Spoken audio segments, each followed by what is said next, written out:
আসসালামু আলাইকুম খামারি ভাই বোনেরা। এই দেখুন, এই পুরাটা সবুজ হয়ে আছে এই গাছে।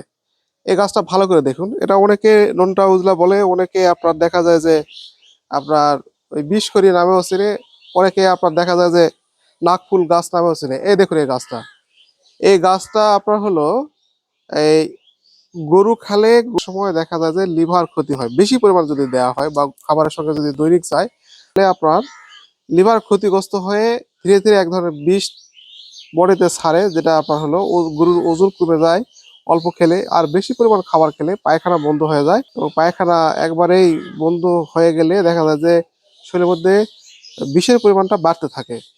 আর এটা বাড়লে আপনার গরু দেখা যায় যে বিষের ক্রিয়ায় মারা যায়। তাই গরুকে যখন কাঁচা ঘাস খাওয়াবেন, তখন এই ঘাসগুলা বাদ দিয়ে খাওয়াবেন। আর অল্প খেলে আপনার ওজন কমে যাবে, আর বেশি খেলে আপনার দেখা যাবে যে আপনার এই গরু আপনার বিষক্রিয়া হয়, গরু মারা যাবে। সুস্থ পশুই সুখী খামারি।